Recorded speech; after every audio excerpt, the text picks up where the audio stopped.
Hello, and welcome to The Alt Left.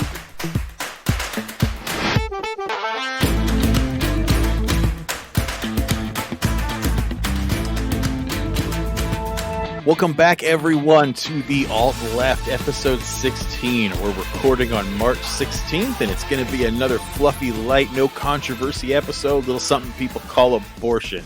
Never been a disagreement. This should be easy. Yep, we'll be done in 5 minutes. I am Chris, your host. I'm here with Matthew Jumbo Johnson, as always. Hey, everybody, welcome back. And we have some guests joining us from another podcast called Thanks, I Hate It. It's Windsor and Brit. Thanks. I hate it. You're going to fall in love with them during this podcast, guys. Go check them out. And if you don't, you're a monster. It's true. It makes you a bad person. This is actually the litmus test for humanity. Yeah. But also, if you don't like us, how are you listening to this podcast? Touche. Yeah. But yeah, check out our sister podcast, Thanks I Hate It podcast.com. Give them a shout out. Check them out. It's super worth your time. So we can't talk about abortion and not talk about Roe v. Wade, right? Right. Yeah. Facts. My controversial opinion is that Roe v. Wade is actually a terrible statute by the court. And that's usually the reaction you get from your average liberal is like, how could you? That is a sacred cow. But Roe v. Wade is terribly written. It's a landmark case in 1973 from, I believe, Texas. And it sucked from the get-go. It did not ensure the right to abortion, as many think, that would require the federal government to elevate women to the equal status as men. And our government won't do that. So what it did was rules in favor of the right to privacy for women, not body autonomy, just that women have a right to privacy to make a choice about abortion. But it also ruled that the right is not absolute. I've got a quote here from the Roe v. Wade ruling, and it says, "We therefore conclude that the right of personal privacy includes the abortion decision, but that this right is not unqualified and must be considered against important state interests in regulation." So yes, body autonomy only exists for women to ensure the right to privacy and help the state's interest in making healthy babies. Sounds about right. Mm-hmm. Sounds about right. Because if it ain't for a boner, you ain't gonna get it.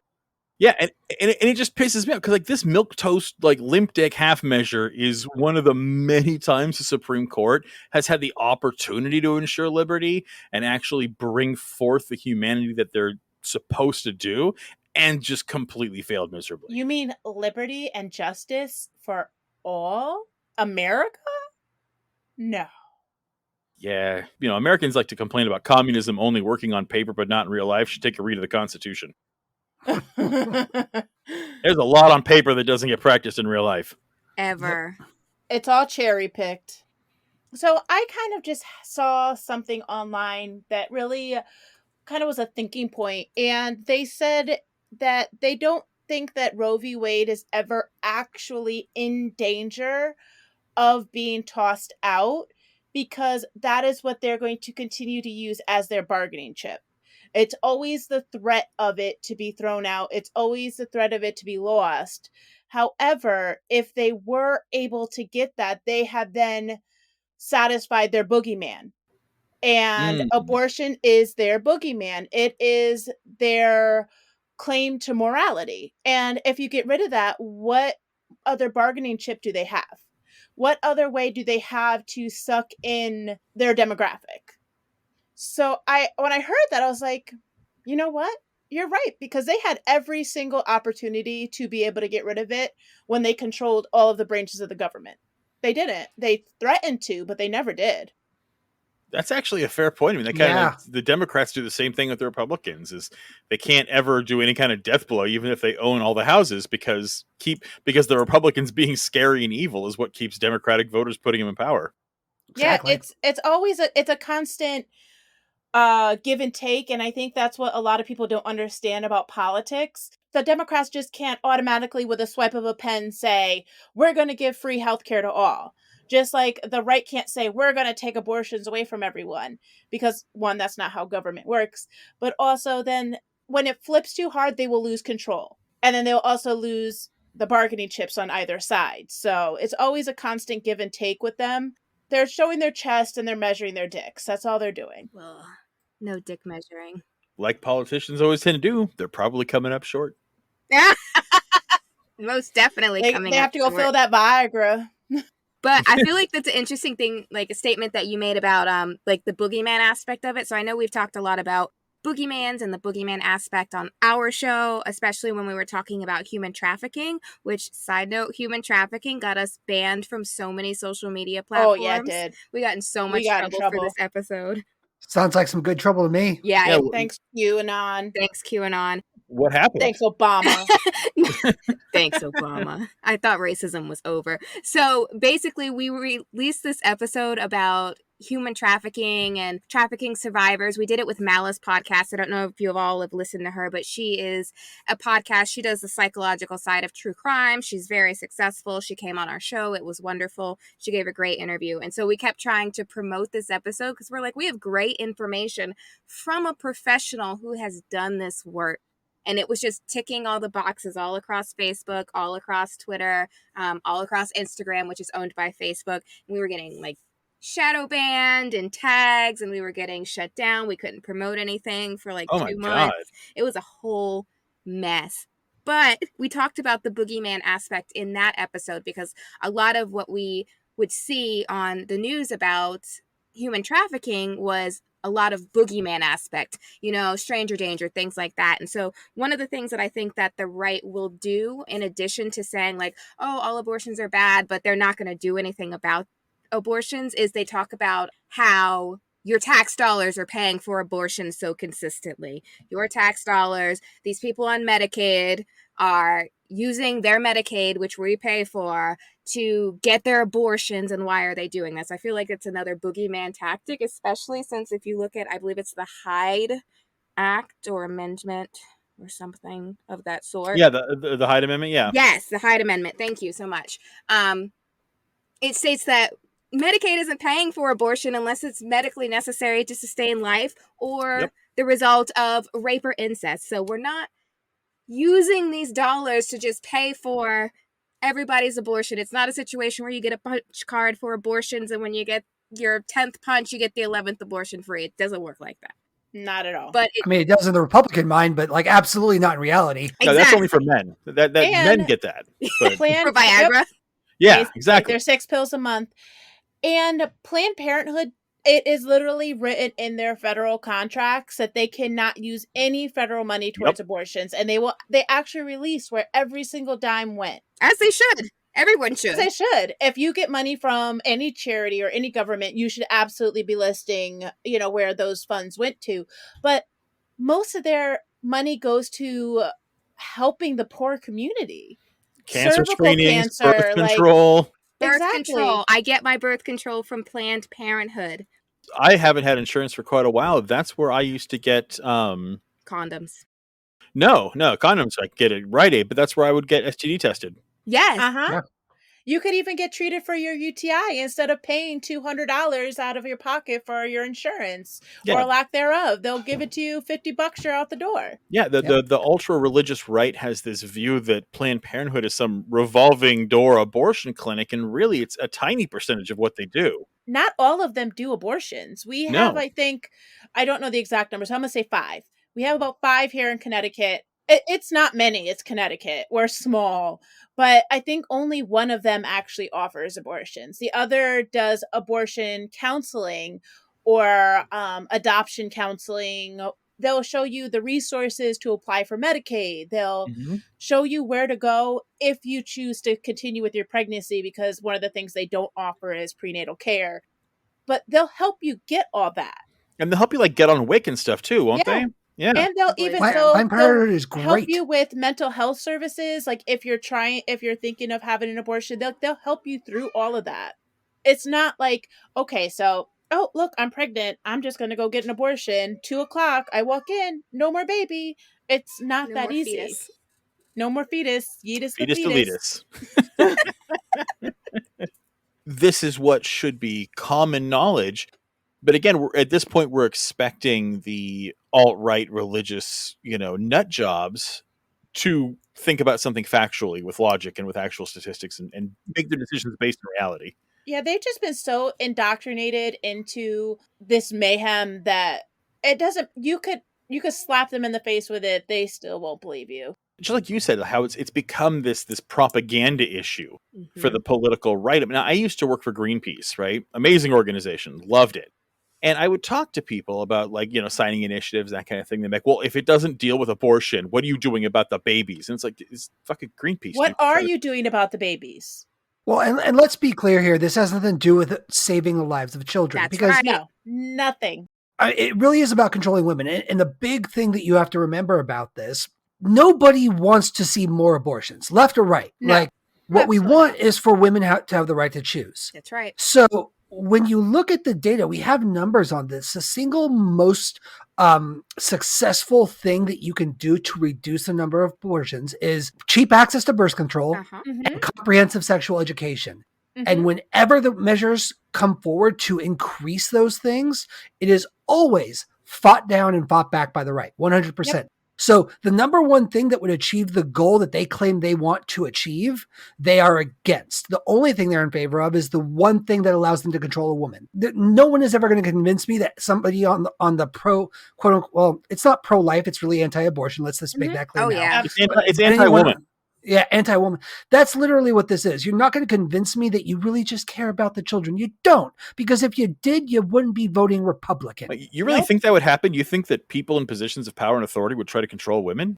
Okay, Gilead. No, But so I think never. that's a really good point that you made about, they're not pro-life, they're anti-abortion, because these are the same individuals that once we get to a point where, say, a woman decides to carry this, or a person, including our trans brothers and sisters in there, a person Anyone decides, with a uterus. exactly, decides to carry this child to term, well, that's the buck stops there in so many places. So you're not getting that additional support. You're not getting, in a lot of places, those social services. So like we said before we started recording, I live in Georgia. So your child will get a year of Medicaid. But if you make $30,000 and you only have one child and it's just you, it doesn't matter how much your insurance is, that Medicaid stops once that child reaches a year old. So you're not getting any additional assistance. You likely don't qualify for any social programs within the state. And so if we're going to say we're pro-life, then you better be pro-life all the way till this kid is 18.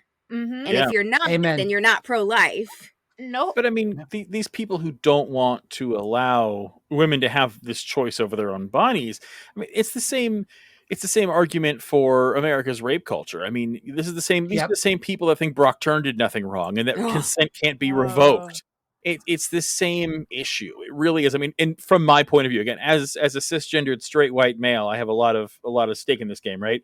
But like, my viewpoint is, I honestly think that the rules of abortion and the rules of consensual sex really are hand in hand. That if we believe that a person has a right to every decision about their own body, and again, something like rape, right, where consent can be revoked at any time, it doesn't matter where you're at, there's never a time consent can't be revoked. It should be the same with pregnancy. There shouldn't have to be a medical reason. There shouldn't have to be any time frames. If a woman has decided, I no longer wish to be forced to make my body an incubation chamber, you should have that right not to. Correct. Agreed. Because we are not ovens. We're not here to just cook. And that's why I don't really love the idea of defending Planned Parenthood by what else they do, because it's true. Planned Parenthood serves the community. And I believe that's a good argument for why it shouldn't have its funding pulled. But when it comes to abortion, it's kind of like when I hear, it's like the argument for birth control. You always see like, well, it helps with my skin, and it helps regulate my periods, and I need this. And it's like, that's all true. But I want women to be able to have birth control just because they fucking decided they should be able to. Like, it doesn't matter. It doesn't need to be justified. Right.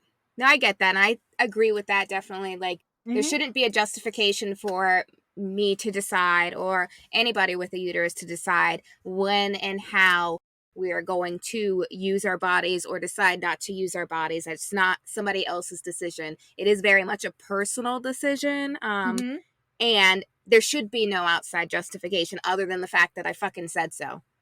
This is what I said, and this is the response to it. That's, I feel like, the lot that a lot of us try to take in our lives. And in most arenas, we're doing a pretty good job at it. But in this one area, It's, well, I mean, obviously not just this one area, so many problems. Yeah. But in this area that we are discussing today, that is a constant fight. Yeah. And also, if you can't be bothered to wear a mask because your body, your choice, you don't get to tell me what I can do medically. Oh God, yes. The fact that the right has just co-opted the left's stance on abortion to fit into the mask thing just Like- blows my mind and away. they did it on purpose just Oh, to be yes. trolled. But the thing that cracks me up, it's just like the Mr. Potato Head thing. We covered this last week. It's like conservatives accidentally get it right so often. With the Mr. Potato Head thing, they're like, oh, well, he's got to be a mister. It's like, well, there's no genitalia on Potato Yes. Head, so So it's how he presents. you are admitting that Potato's gender is completely a reflection of how they present themselves. It's like, how did you accidentally stumble upon the same thing? Like, my body, my choice. It's like, yeah, live that.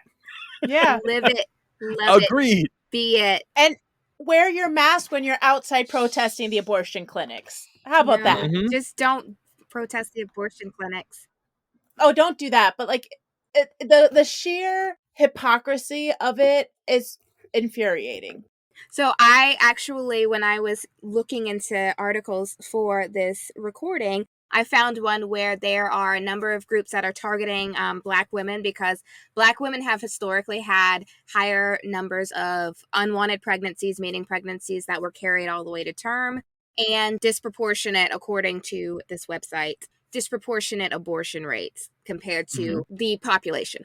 And so one of the groups in their area that was really targeting Black women to not getting abortions put out this propaganda stating if Black lives truly matter, then you would stop killing them with abortions. And so it's another one of those instances where we took a step towards something where you're saying, you know what, these Black lives should matter and this should be something that we should really be considering. And, you know, there's obviously some sort of problem here. And then we just took 3 steps backwards by relating it to your beliefs on abortion and trying to basically manipulate individuals into saying, well, if you're going to say Black lives matter, then you at least better not abort that fetus type of situation. It's a bad argument. It doesn't matter. It's the same thing as when we're talking about like the BLM movement and then someone on the right goes, well, black on black. Fuck you. No, fuck you. It doesn't matter. It's a stupid argument. You're cherry picking facts to fit a narrative. Bullshit. Fuck off. I don't care. You've lost me. Well, and just it doesn't pass the smell test. Anytime I hear a conservative start a sentence with "Well, Black Lives Matter," it's like hearing a white guy start quoting Dr. King. It's like I'm listening, but I got an eyebrow up because either we're about to hug this out or you're about to hit pavement, and I don't know which one it is yet. It's like you stopped right before the white moderates section. Right before that, you quoted everything up until he says he's got a problem with white moderates. And I love that. See, Dr. King said, you know. Did you continue reading? Yeah, and they admit that he's a complete socialist, that he was, yeah. Yeah, Dr. King was a socialist, you ignorant fuck. Until you start, like, you know, talking about how great socialism is, you don't get to quote Dr. King. Yeah. Damn it. No. You don't get to get mad at Kaepernick and say that that all lives matter and then quote Dr. King one day a year to make yourself feel better. Yeah, keep his name out your mouth. Keep his name out your mouth. Mm-hmm. It's kind of like it's like when the FBI tweets something about King on King Day, and it's like, But you killed him. We're real sorry about assassinating him, but now we're sorry that you feel this way, but we just want you to know solidarity. We're sorry that we sent you this threatening letter along with pictures of your affair to your wife. We're really sorry we told you to kill yourself, or we would publicly out you. Yeah, but BLM. You had a dream, and we're keeping it up. Hashtag I have a dream. It's kind of like when I see the Target float at Pride. It's like, when I start seeing corporate entities suddenly sponsoring Pride events, it's like, Or all the Black Lives Matter shirts that I saw at Walmart in February. It's just like, what are we doing here? What's going on here? Where are the guns at? I came to Walmart for a reason. Yep. But one of the, I think, in my opinion, one of the most hot garbage ass parts of the abortion debate is the lies that won't die. Oh God! The 2 lies that kill me are that abortion causes breast cancer, which again, it's like saying climate change isn't real. It's like you realize there's entire fields of science devoted to studying this, right? So I just literally, I mean, anyone who disagrees with us, Google's free. It's actually the number 2 on the top 5 list of anti-abortion reasons. Yeah. And it's completely false. In 2000, the World Health Organization did a global study. And in 2004, the RCOG, it's the Royal College of Obstetrics and Gynecologists. This is why they go by the RCOG. I bet it is. Pompous as their name is, they're like pretty much the world's leading obstetrician and gyno scientific organization. And they found both of them quoted each other in studies. Like it's in 2003, the U.S. National Cancer Institute, I got one here. They conclude that not only is there no correlation with abortion and breast cancer, but breast cancer is increased for a short time after pregnancy of and birth of a living child. You actually have a higher chance of. It's the hormone. Obviously, if an organ becomes super active and there's higher blood flow and all that, your risk of cancer is going to increase slightly, right? Mm-hmm. But there is no correlation between breast cancer and abortion, but there is one for carrying forth a live pregnancy. Yeah. Yep. And the other big one is that abortion kills the mothers. And so I've got some numbers here. And I found those. So the World Health Organization did a study in 2008, or at least they concluded their study in 2008. And they found that 358,000 women, this is just in 2008, 358,000 women globally died from pregnancy and childbirth related issues. Mm-hmm. So that could be either from bleeding out or it could be sepsis, but they died direct cause of the birth process. Mm-hmm. And then the biggest study, now it's called Grimes et al. It's a renowned scientific study. It was published in the Lancet. It's kind of considered the 10 commandments of this. And their quote is that restrictive laws that criminalize abortion do not stop women from obtaining unsafe abortions to end unwanted pregnancies. No, they do not. The legal framework regulating abortion directly affects the safety of the abortion procedure. Where abortion is not legally permitted, services are not regulated and cannot be provided openly. In countries where abortion is illegal, the risk of death and injury to women seeking abortions is on average 30 times higher than countries where abortion is legally permitted.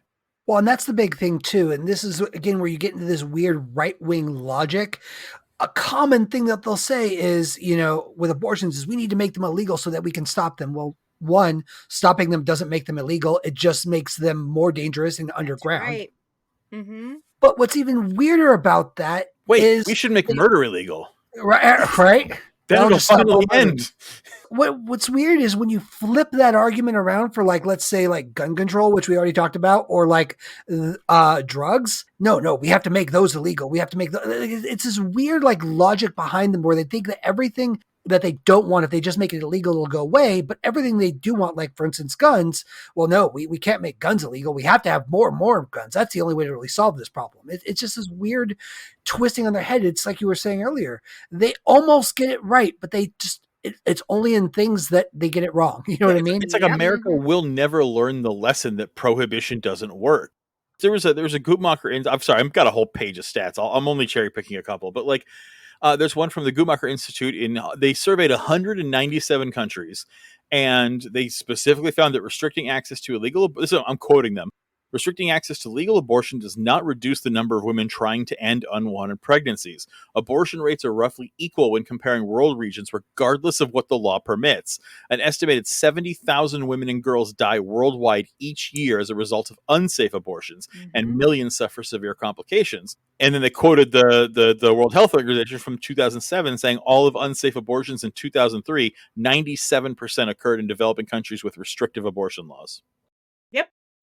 And that's just abortions. That's not even talking about all of the people. I know you mentioned it when you were speaking, but all of the people dying during actual childbirths, because for us to be such an industrialized country and so first world, which is my word of the week, we're losing so many people during the actual childbirth process that you're not making me want to try to get to that finish line. You're kind of making me think, maybe I should just pump the brakes on this, because what if I actually die during this process because we have such negative outcomes for an industrialized and country. Our numbers are getting worse. Oh, yeah. They're not getting any better. Yep. And that's that's across women as a whole. And generally, at least in the United States, when we're talking across women as a whole, we're more often than not speaking about white women because they are the majority of our population. But women of color, all women of color, black women, brown women, anything that's not classified as a white woman, our trajectory in that whole childbirth process is even more of a negative skew. Like it just looks worse. It looks real bad. We don't like and it. the numbers never reflect it because all medical studies are always done. They're mostly done on white men, and when they are done on women, they're always done on white women. Women of color do not see any representation in medical testing or statistics gathering. Yeah, that's another topic too. We hate that. Yeah, it is. Fun fact, you mentioned that the whole first and third world, like it was actually, believe it or not, the third world nations established a league in the 70s, and that's where that term actually comes from. It was a term to actually decry the racism of the Cold War. Oh boy. Yeah, they basically said that the U.S. and NATO consisted of the first world, and the Soviet Union and the Warsaw Pact were the second world, and so we're the leftovers that nobody gives a shit about that you're fighting over. God. We are the third world. Racism sucks, man. A little bit. I'm just a little. I mean, I don't know. Again, I voted for Obama. I'm pretty sure I ended racism. So. You were the deciding vote that decided that racism was over. We just needed a straight cis white man to save the day. That's what Hollywood's taught me. That sounds like America. Right. Yeah, America. Racism. So yesterday. Today is all about transphobia. Oh, yeah, don't even start on liberals and their pet causes. One of my favorite moments, I protest very regularly. I'm in the streets all the time, and one of my favorite moments was actually in the first the first women's protest, the first year when Trump was in office. Oh yeah. And there was this amazing woman walking around, and she looked like a badass. She had camouflage pants on, dreadlocks down to her ass. She was awesome. And she had this big sign up, and it just said, "I'm going to see all you nice white ladies at the next BLM rally," right? Yeah, I love that. I love that because she knew the answer was no. Yep. They're going to take their pink pussy hats right back home because it's not safe, you know. Well, I want to, Matt, we've been talking about this. I called it. One of the things I was lamenting about Biden getting elected is that no one was going to give a shit about police brutality anymore. This was over. I'll always be here. But the liberals don't. The liberals want to hang a big mission accomplished banner and be like, they just want brunch back. That's all it is. Yeah, Cheeto Man's gone. Everything's fine. Because again, we're talking about middle class, baby boomer white liberals mostly, and everything's fine for them. Yeah, it's performative. It's what makes them feel good, and it's about them. It's not about the actual cause. It's about them. No, listen, I haven't gotten my stimulus check yet, so technically he hasn't done shit for me yet. Same. I'm still waiting. Yep. Hey, he bombed Syria for you. Oh my God.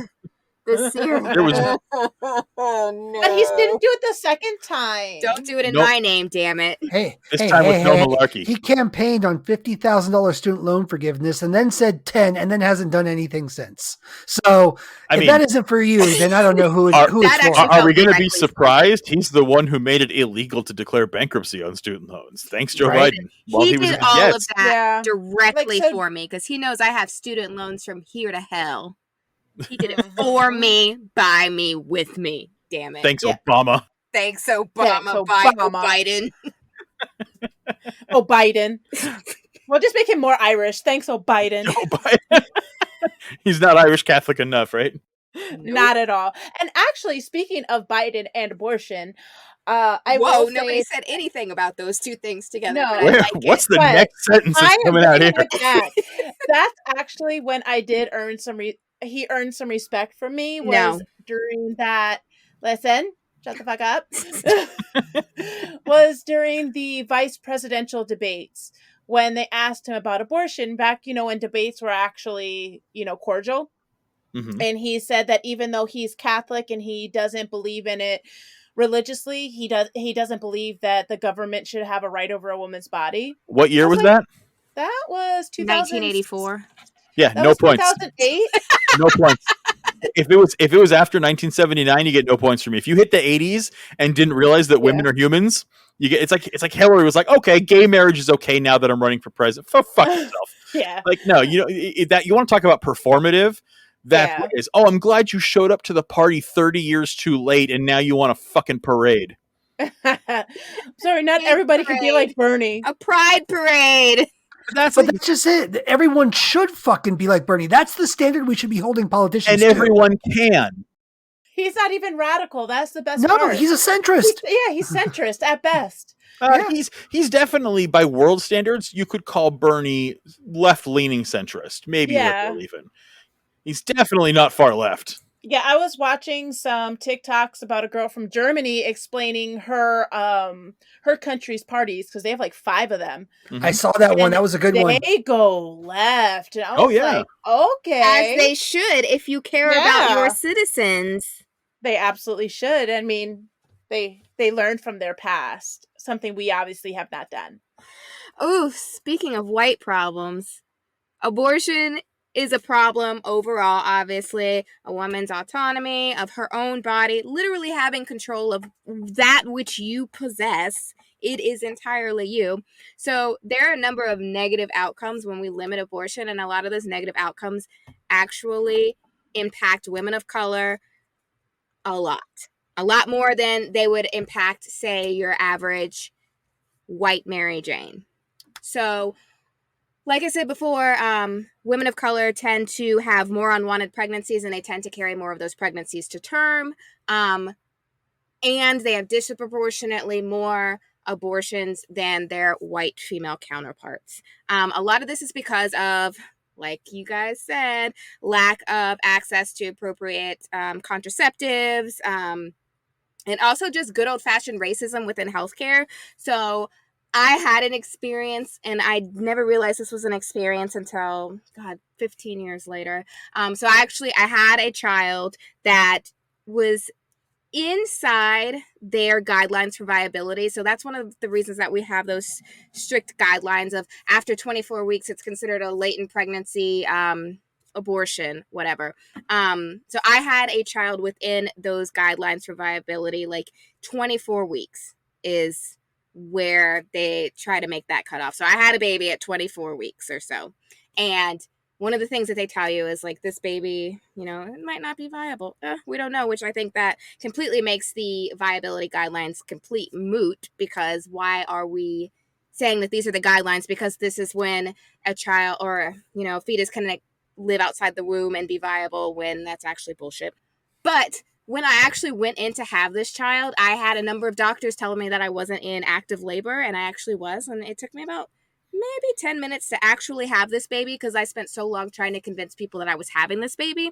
And part of the reason that it took me so long to get actual assistance in engaging in this active labor that I was in was because of the fact that I was a woman of color. And so women of color just experience, And a young woman of color at that. And I was fine as fuck too, not gonna lie.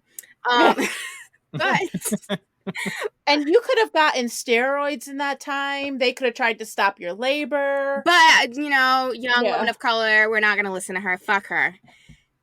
Somebody already did that. That's why she's pregnant now. Anyways, that is just that.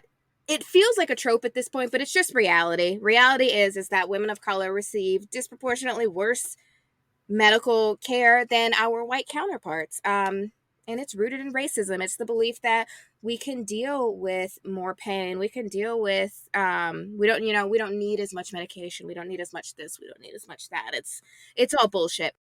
Oh, there's nursing books that still exist that teach that people of color have thicker skin and don't feel as much pain when you're injecting them. Yeah, it fucking hurts. It's all garbage. Let me tell you, as a person of color, it's fucking lies. Yeah, there's also still today, if you get your creatinine measured, and you pull up your Quest lab report, your creatinine, you pull up your Quest lab report, it actually gives you a normal for African American and a normal for non-African American. And they're the same thing. What a normal level creatinine is the same for everyone. But in 2021, they still have this outdated information that this level is normal for African Americans, but not normal for white people. But that's simply not true. What about white passing biracial people? As long as it says black on it, That's all they care Fucking about. one If you drop check rule that will get you box. every Yep. time. Oh yeah, Jesus Christ. Maybe Archie would have his measured. It'll get you every time. Oh yeah, it's amazing how what they'll put on your birth certificate and what you'll be treated with. It's like, okay, so I used to be married to a white passing biracial woman of color, and her birth certificate said black. But boy, let me tell you, all the cooks at her work thought she was like Dominican or whatever, Yep. and we lived in a very racist suburb of California called Orange County. Don't go there; it's terrible. Oh yeah. And man, you wouldn't believe the things people felt comfortable saying to her because she was white passing. It's amazing how simply like there's like this weird cutoff, where we as a society individually will see what your race is, but legally, if there is one drop in your blood, you are black, and that is what your driver's license will say, and that is it. It doesn't matter. And it negatively impacts your medical outcomes. And so when we're limiting abortion or when they're limiting abortion, we're not doing it because we all believe the opposite of that.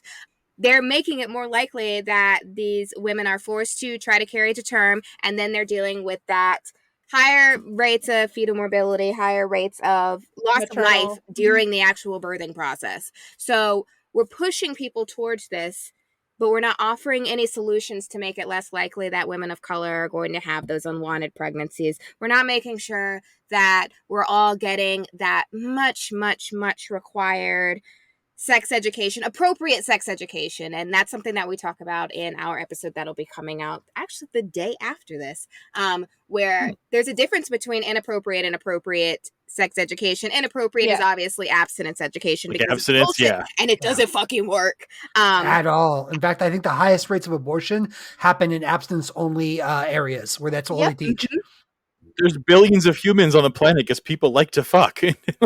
And they bring their daughters while they're preaching for abstinence only and no abortion. They're bringing their daughters to get abortions because they will not bring shame on their family. Yep. Like, how is it okay for you, but not okay for anyone else? Listen, Windsor, do as I say, not as I do. And it's a privileged stance. I mean, that's how it was in the Victorian era. Was homes that were of the upper class. When your daughter got a bun in the oven, you sent her off to go stay with her aunt for a year. That's what I did. She would have a baby. It would get sent off somewhere, and she'd come back, and no one ever talked about it. And they would have fun, still calling all the peasantry whores when they had unplanned pregnancies.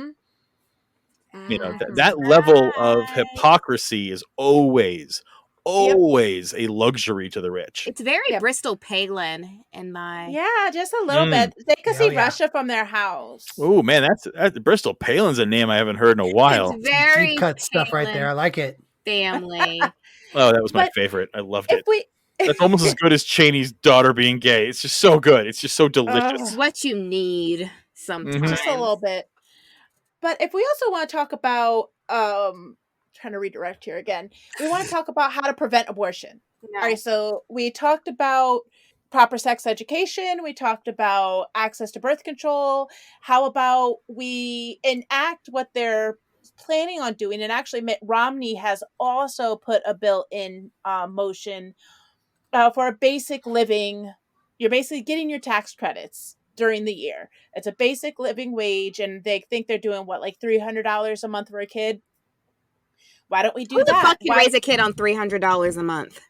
It's just extra help, Brittany. Sorry. But if there are ways, for example, if a family has 3 kids already, and this happens more often than you would probably realize, they end up pregnant again. They can't take care of the baby, but maybe if there was a little bit of extra help, even though they wanted to keep the baby but financially couldn't, that might enable them to be able to continue with the pregnancy that they want. And if they don't want it, then you know what? Go on ahead. And that's the thing about abortion is, so women that get abortion traditionally aren't just like waiting in the wings to get pregnant again and to hopefully have another abortion. The trajectory usually looks a little bit brighter than that.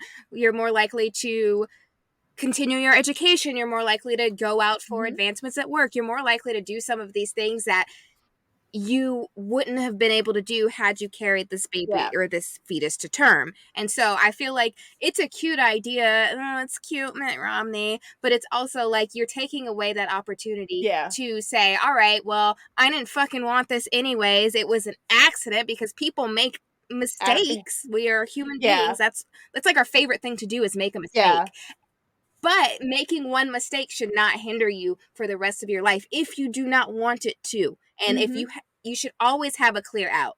Like we always tell our kids, Windsor, plan ahead, look at the details, make sure you know what's going on. And so when women try to plan ahead, try to look at the details, try to make these decisions for themselves, it's like, no. You made this mistake, now you must live with it. Well, fuck that, because I bet you your kid was driving drunk and you didn't make them live with that mistake, asshole. Basically. But I do just want to make sure that I do clarify that that bill is not about abortions at all. That bill is about actually helping present families, but it's something that could help if we want to encourage people to keep their children, quote unquote. But also, speaking of all that, and the right seems to think that, you know, you just skip along into the abortion clinic all happy. But what they don't realize, for the vast majority of people, that is the hardest decision they are ever going to take. It is going to be the worst day of their lives. And it is something that many of them will regret until the day they die, but they don't have an option. What if honestly, it doesn't matter what your choice is, but here's the thing. What if you get pregnant and your partner's abusing you? Are you going to be stuck in that relationship, or are you going to cut the ties and leave? What if you were raped? What if it was incest? What if, it doesn't... What if your parents are going to throw you out and that's the only way you can survive? What if you're just 18 years old, you're on your own? Or what if you are married and you have 4 kids and you just can't afford another one, or you don't want another one? I was about to say, what if you just want to get an abortion and you're done with this? Yeah. Birth control fails. Shit happens. Like, I have 4 proofs of shit happens. Yeah. The interesting thing is there's numbers on this. Almost over half, actually, of abortions happen because birth control failed. Like, the women that are getting them are actively taking birth control. Yeah. And also, why is the onus always on women? And again, this is the one part of this debate where I'm like, I was suddenly uncomfortable.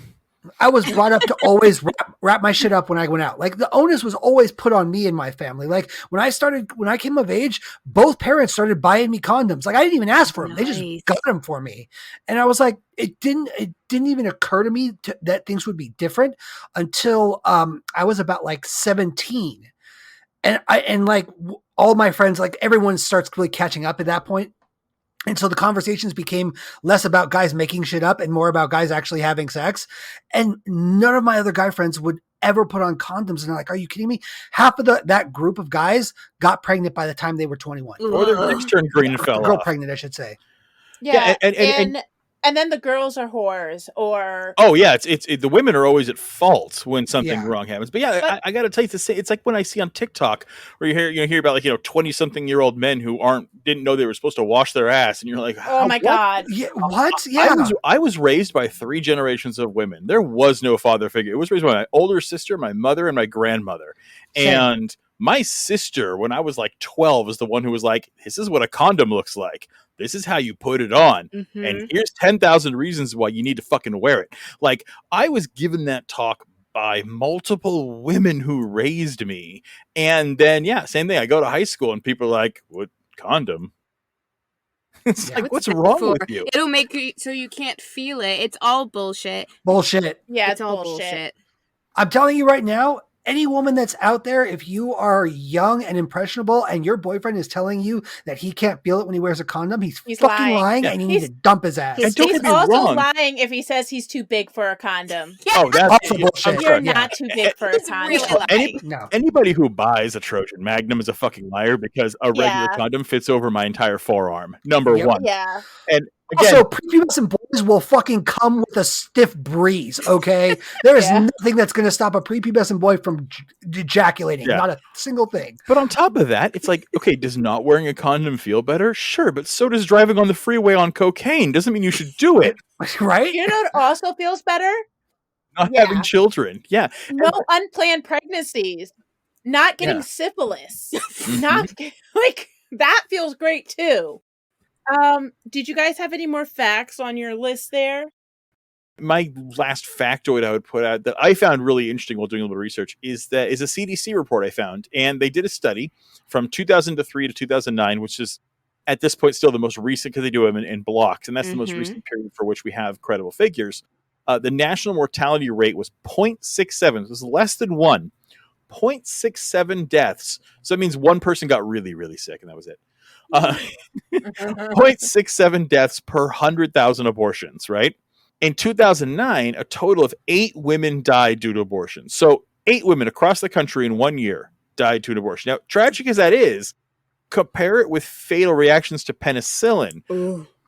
Now, those occur in 1 per 50 to 100,000 courses. So, and again, even better, what about Viagra?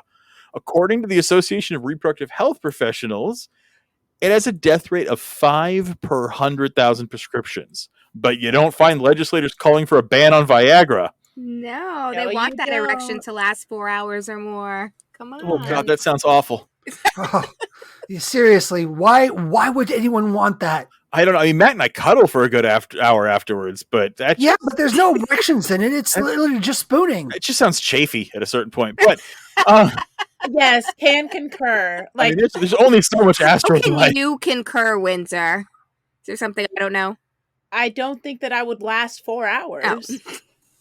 I am not. I'm not 16 anymore. Oh my Like God. I want to go the fuck to bed. I couldn't last 4 hours when I was 16. Yeah. Now, if you want to go for 4 hours with stops and starts in between, like Yeah. at 16, I can make that happen. Yeah. Oh, yeah. I could hit 4 hours at 16. It would just be 300 sessions. Yeah, exactly. Was it good for you?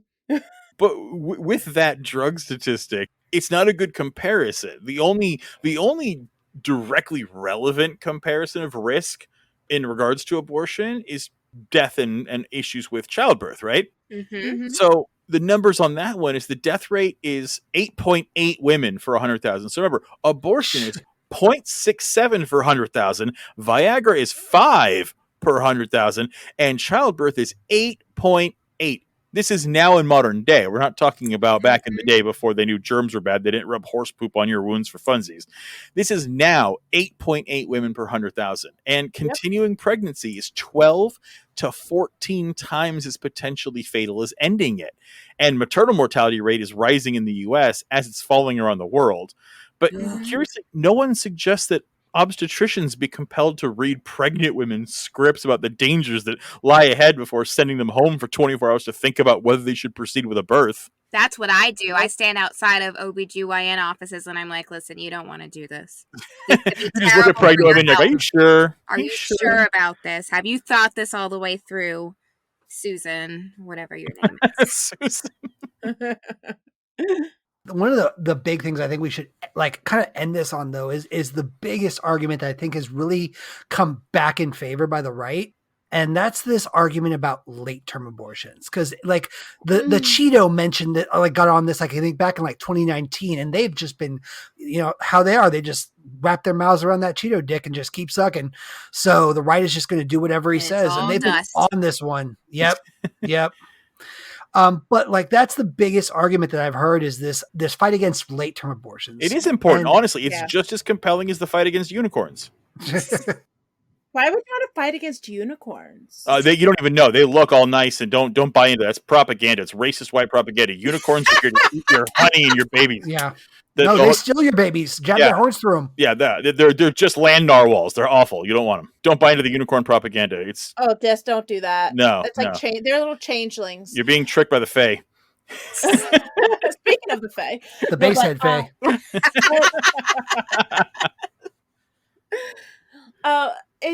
it's actually maddening when I hear people talk about late term abortions and you see these Facebook comments where it's like, they're going to get abortions at 8.5. Nobody is getting an abortion past 22 weeks. And it's, At yeah, that, if you anywhere, do, you're not doing it. it's very, very minuscule numbers. Like, I believe it's under 1 percentage point. I don't have the exact number, but it's very minuscule. And just real quick, later in pregnancy abortion, not late term, because I guess there were people that were, like Windsor was saying, were really thinking that people were getting at 40 weeks. They were just having this whole process done to them, and that is not what's happening.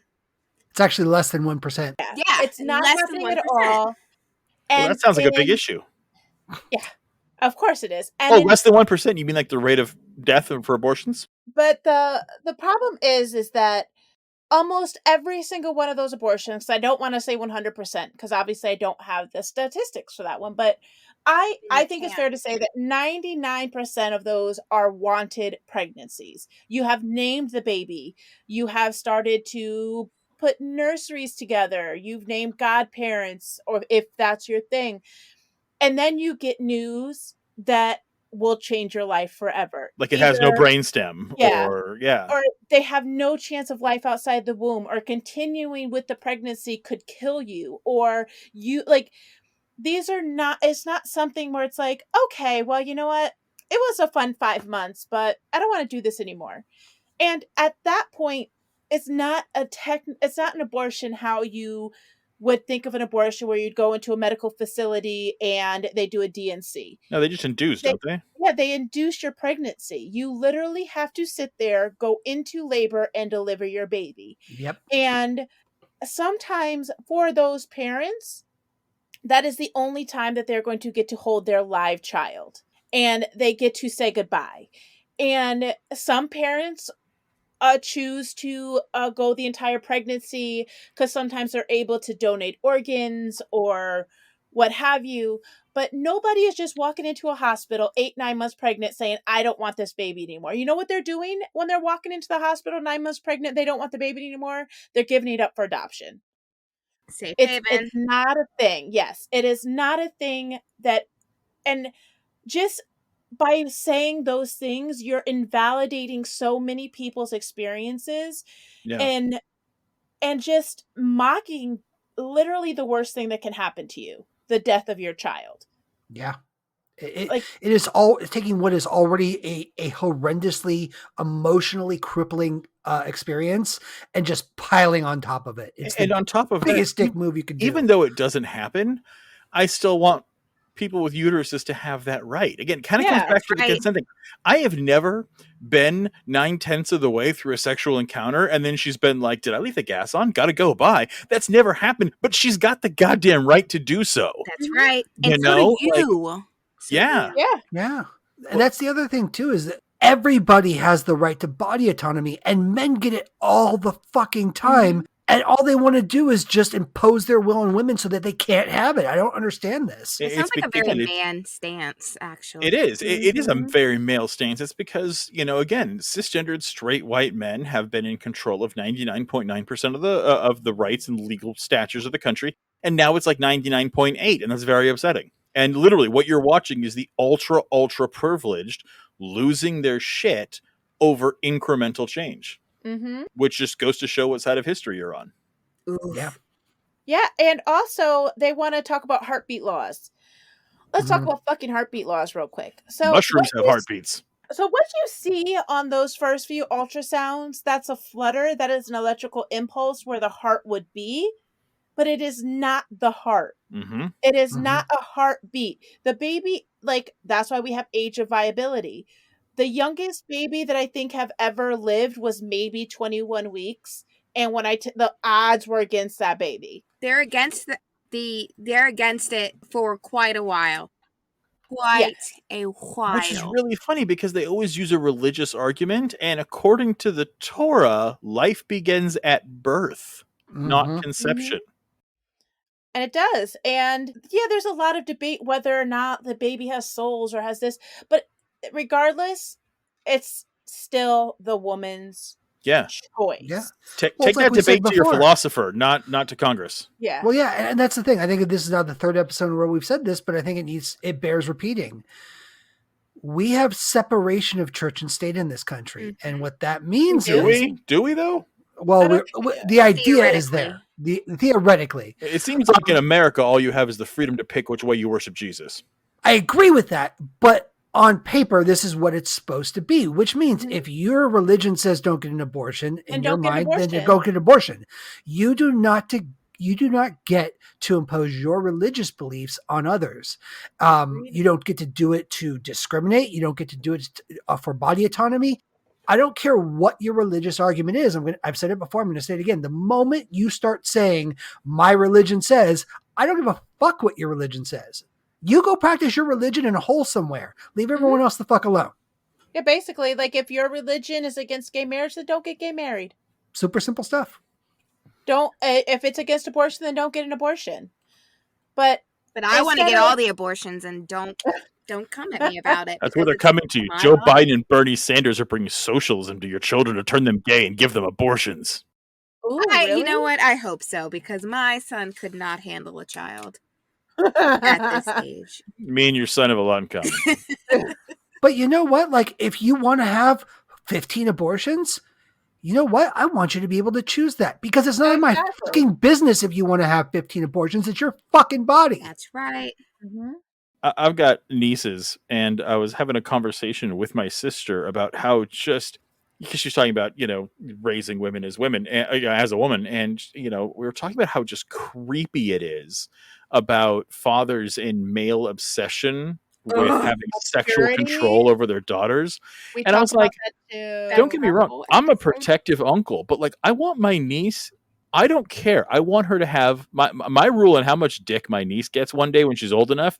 I want her to get all the dick she wants and none of the dick she doesn't. Exactly. All that she wants and none that she doesn't. And if that is not what happens, then she can call me and I'll come set some shit right. But until then, like, do your thing. And I don't understand why I think the abortion debate really comes down to this weird obsession with controlling the sexuality of not just women in general, but over things like family members, dependents, things like that. I think it hits this weird, and I don't get it. Oh, I get it. I've got an answer. Weird psychology. I would love to hear, because I don't get the psychology of this. So it's all very patriarchal. So the entire concept of purity, which literally is going to be in the episode that comes out the day after this. The entire concept of purity is basically, it started out as a lineage thing. So we had to keep women, quote, pure to ensure that the man's lineage could successfully pass down and down and down without there being any concerns that, well, I think she was fucking this person over here, so whose baby is this? That kind of thing. And then when it came into purity culture, basically in the 60s, there was a huge sexual revolution and there was a spike in teenage pregnancies. A lot of people like to say the spike was happening in the 90s, but it was actually declining in the 90s. And so in that 60s sex craze, there are all these teen pregnancies, all these babies being born, whatever. So these then teenagers are now adults that have their own children, and they're like, ooh, we don't want them to have as much fun as we were having in the 60s, because we had to go to that home for wayward mothers and we had to go live at our aunt's house because we were having all these babies. So that's where the whole concept of like purity culture came from. And it's basically like, I am the man of this family and I will ensure that nobody is getting dick anywhere ever. It is my responsibility, my role to protect the flower, quote, the virginity, the purity of the women in my family. And then when there is a suitable male partner that they can be with for the rest of their lives, which is complete fallacy, then I will They will pay me a dowry and I will let them have her. Yes, basically. So it started with lineage and it just progressed into a shit show of trauma. Like, there's literally patriarchy in our genetics. Like, babies tend to look like their fathers for the first year of life. And their fathers are always ugly. No offense, guys. Yeah. Oh, always. But they tend to look like their fathers, so their fathers won't reject them. It's literally in our DNA. What? Yeah. Yeah, it's the patriarchy's in our DNA.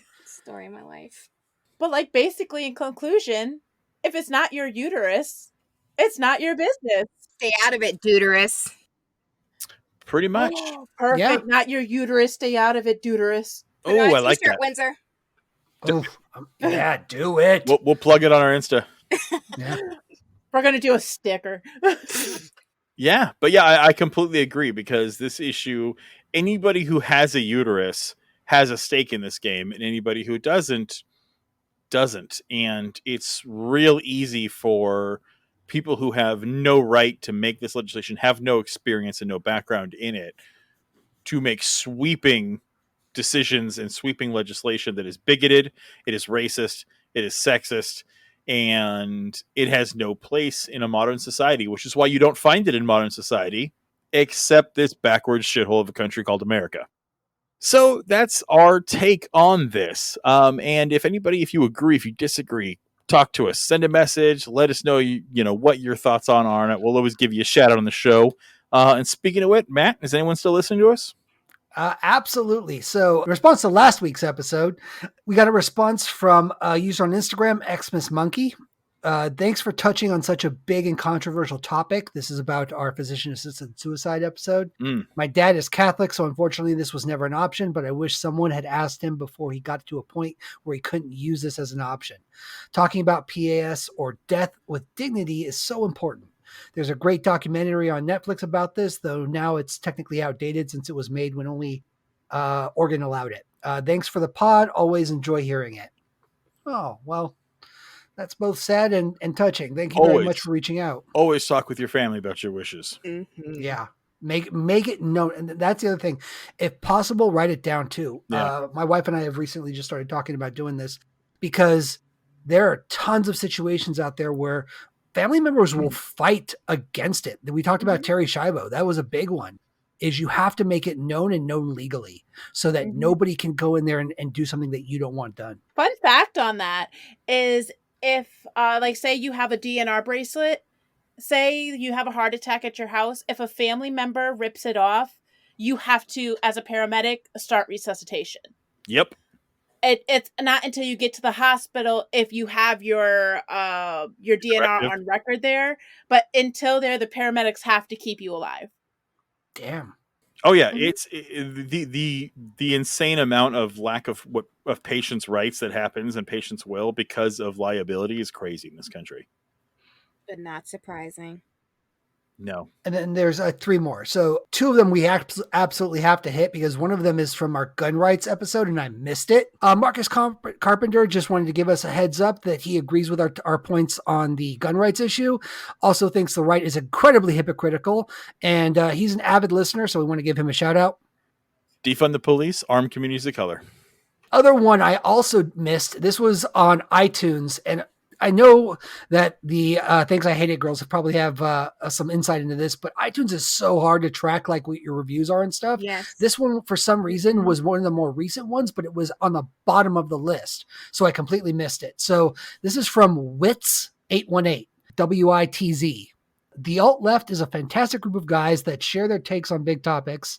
They've clearly done their homework and are dedicated to giving the listener facts and logical reasoning from within the realm of the progressive spectrum. I'd give these guys 6 stars if I could.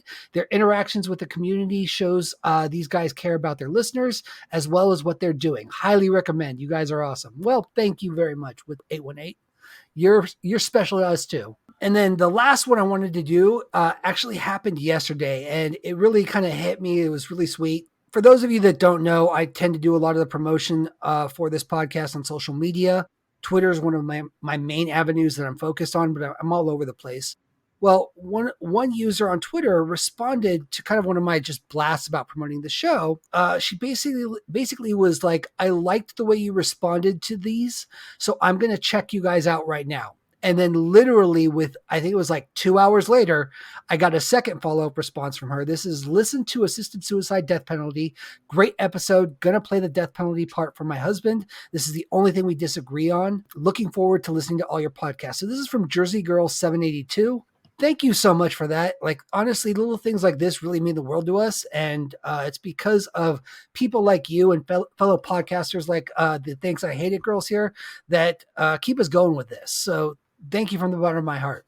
Yeah. Chris? I think that's incredibly sweet. I really appreciate it. And yeah, everyone, we're still doing that push. So if anything you can do to help this podcast would be going to iTunes. And because we can't ever really see our analytics, leaving iTunes reviews gets that algorithm kicking in our direction and it gets us in more ear holes. So we super appreciate anybody who can leave us, even if it's a negative review, even if you hate us, leave us any kind of review on iTunes. That would be super helpful. Absolutely. And then the last thing I wanted to do, just a quick announcement here. For people who have been listening to this and maybe wondering, wait a minute, I'm only hearing 2 guys and 2 girls. What happened to Kay? Kay is out sick today. He's feeling under the weather. And so, we figured, having 5 people on the podcast might be a little too much too many voices over each other anyway. Kay will be back next week. He wishes you all well and says he's sorry he couldn't be here. He got microchipped by Gates. Lucky bastard. I just want to say again, you guys, thank you so much. Like, seriously, this has been incredible. Windsor and Brit having you here with us. I definitely want to encourage everyone to go check you out at tihipodcast.com. Thanks, I hate it. And seriously, guys, shameless plug. Let's hear about you, because I've heard your cast, but our listeners haven't. So tell us about you. So we do more of what we consider to be comedic social commentary. So we talk about a lot of important issues, but we try to blend it with getting drunk. We're usually drunk. We are not drunk on your show, because you never know where that's going to go with us. And our podcast is a true testament to that. Tuesday.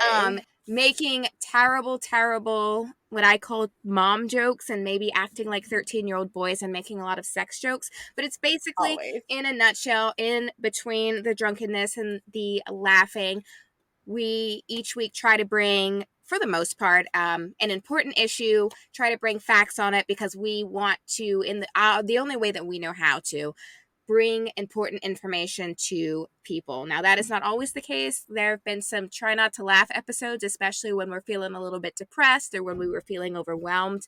But we've done topics like human trafficking. We've talked about, or we're going to be talking about purity culture and women's sexuality very soon. Every month we do a true crime paranormal crossover, just to kind of like touch into like our favorite genres of podcasts. And this past one, we were talking about Brittany was talking about Asada Shakur and a lot of her work.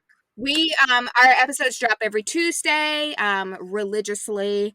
They drop every Tuesday. We would love to. One of the reasons we started following you all is because we wanted more of your listeners. You on ours. We wanted your listeners, because we were like, okay, so these are our people.